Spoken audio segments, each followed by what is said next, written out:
kita lebih datang ke desa-desa atau perkampungan yang rawan pemurtatan, rawan pendangkalan akidah. Kita datang dengan solusi. Jangan datang dengan ceramah doang, percaya deh. Datang ceramah doang itu banyak yang ke sana. Cuman kasih nasihat, jangan miara babi, babi itu haram. Jangan, ininya air liurnya najis. Air di hidungnya pun najis dan segala macam. Tapi udah itu kita pulang tinggalin dia. Dia kan ya, ngomong doang ke sini. Jadi lebih banyak saya ngasih contoh dari apa yang saya lakukan. Saya nggak akan ngomong kosong. Karena kan memang di dalam Islam seperti itu ya. Sampaikan apa yang sudah kamu lakukan. Bukan sampaikan apa yang sudah dia lakukan. Iya toh? Atau ceritakanlah pengalaman tentang dia. Itu enggak seperti itu. Di Islam itu ceritakan, sampaikan apa yang sudah kamu lakukan. Yang benar-benar kamu lakukan mereka bisa lihat, kamu sampaikan. Dan karena memang itulah yang benar-benar efektif. Lebih persuasif ya, kita nggak nyeramain orang tapi orang ngelihat. Oh iya. Sebelum mulai, yuk dukung dakwah Vertizon TV dengan like, subscribe, dan nyalakan notifikasi. Jazakumullahu khairan katsira.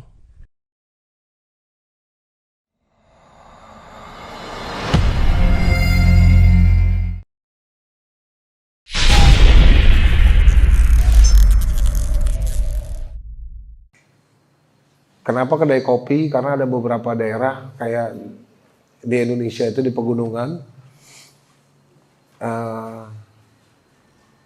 masyarakatnya susah, air jarang, dan nggak tahu mau nanam apa. Kita lebih datang ke desa-desa atau perkampungan yang rawan pemurtatan, rawan pendangkalan akidah. Kita datang dengan solusi. Jangan datang dengan ceramah doang, percaya deh.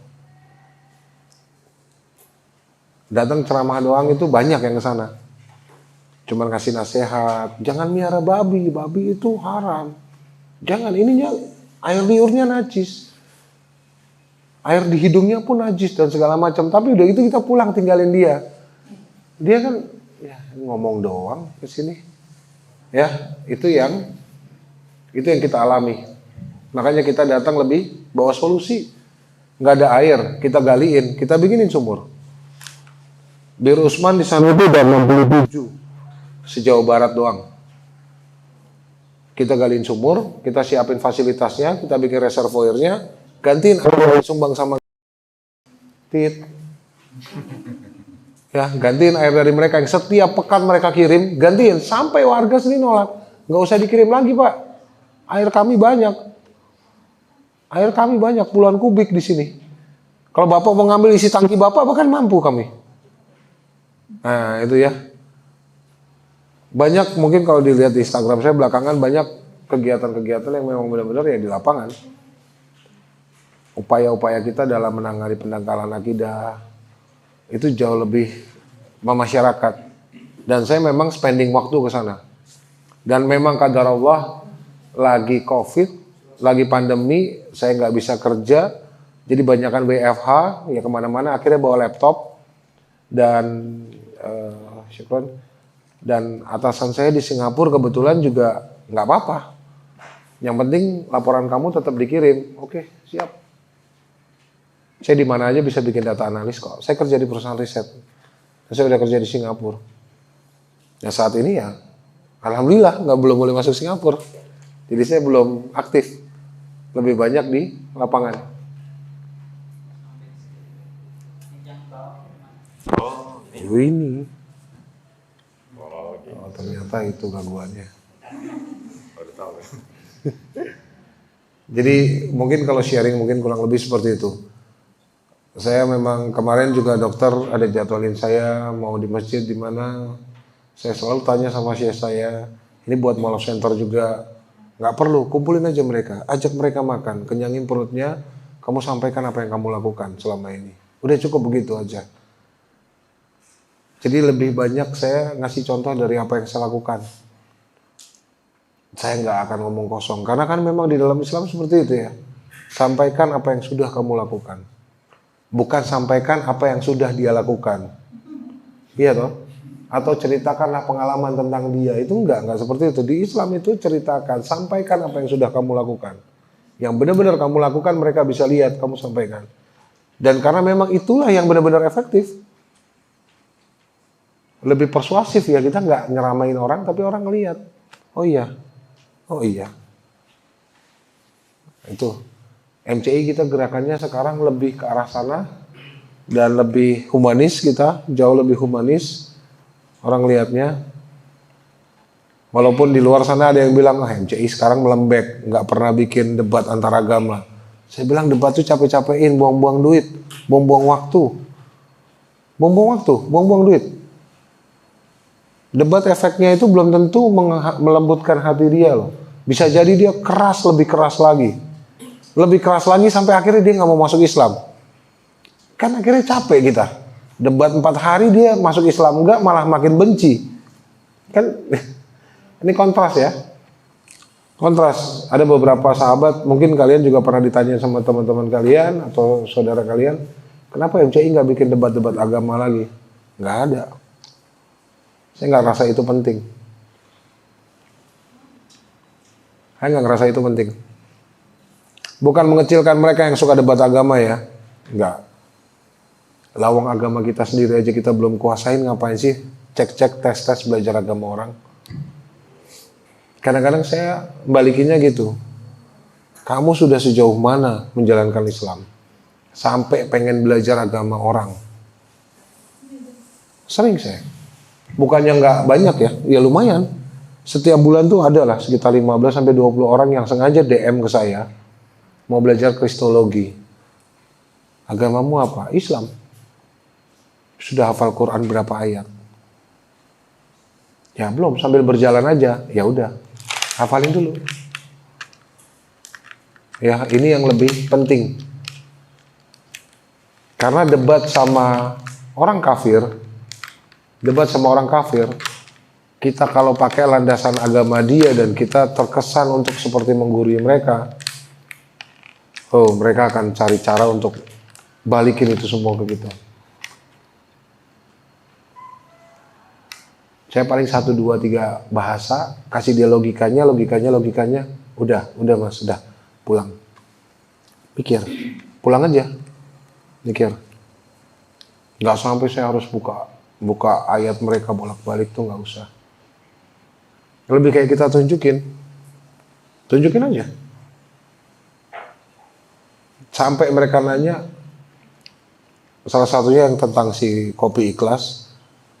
Yang saya punya bisnis kedai kopi ikhlas, minum sepuasnya, bayar seikhlasnya. Ada beberapa teman-teman, karena adik saya kebetulan ya dia berbisnis kopi juga.